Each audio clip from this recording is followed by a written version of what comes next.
안녕하세요. 시사발전소 한진입니다. 권성동 의원의 재판 소식을 좀 이야기를 해보도록 하죠. 역시나 제 식구 감싸기에 검찰이 검사 출신에다가 윤핵관인 국민의힘 권성동 의원에 대해서 적극적으로 사건을 수사하지 않을 거라고 생각을 했는데 역시나 제대로 수사하지 않을 가능성이 매우 농후한 재판 결과가 나왔죠. 한겨레의 기사입니다. 대법 강원랜드 채용 비리 청탁은 무죄, 채용은 유죄다. 정말 당황스럽게 만드는 결과입니다. 자, 이 사건이요. 강원랜드 채용집 당시 사장하고 인사팀한테 권성동 의원이 자신이 가지고 있는 영향력을 행사해서 본인 의원실 비서 11명을 채용하게 했던 혐의. 이로써 국민의힘 권성동 의원 본인이 이제 기소가 된 재판이죠. 그런데 1심도 무죄, 2심도 무죄가 되더니만 이번 대법원 재판 역시도 무죄 판단이 나온 거예요. 그런데 여러분들 기억하시겠지만 이 사건 이미 봐주기 수사 논란이 있어 왔던 사건입니다. 혐의가 수면 위로 올라왔어요. 올라오면서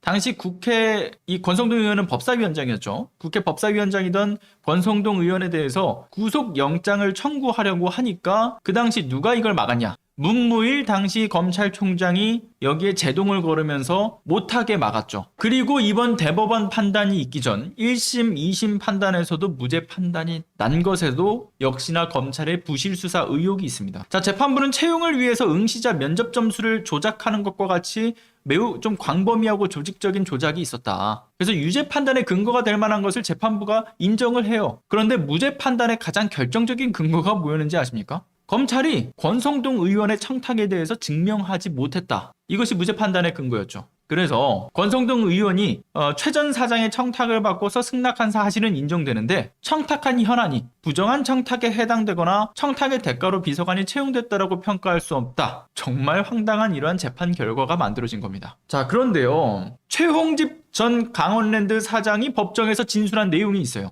권성동 의원에게 강원랜드 현안에 대해서 이제 도움을 받기 위해서 청탁을 들어줬다라는 구체적으로 법정 진술을 했죠. 최영집 당시 강원랜드 사장이. 그런데도 불구하고 권성동 의원에 대한 청탁 여부를 검사가 증명해내지 못했다. 그것이 재판의 무죄 결과를 도출해낸 근거가 된다라고 하는 겁니다. 청탁한 사람이 누군지도 특정이 돼요. 청탁을 받은 사람도 있어요. 심지어 그런 청탁을 통해서 채용된 사람도 있어요. 그런데 청탁 과정에 대한 부분에서 이번에도 권성동 의원의 개입 여부를 검찰이 증명해내지 못했다라는 황당한 판결이 내려진 거죠. 그래서 최용집 지금 그 당시 강원랜드 사장이죠.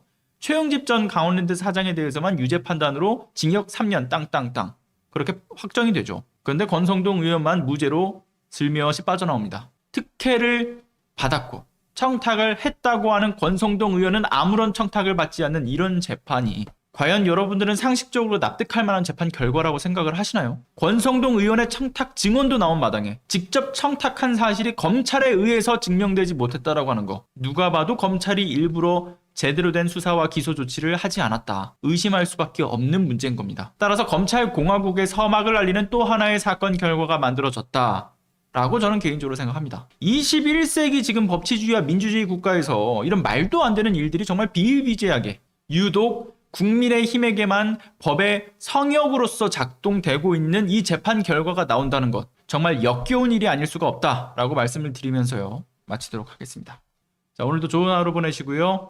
얼마 남지 않은 대선 기간 함께 절망하지 마시고 포기하지 마시고 끝까지 함께 밭을 갈아주시고요. 힘내주십사 부탁을 드리면서 마치겠습니다. 오늘도 감사합니다. 들어가 보겠습니다.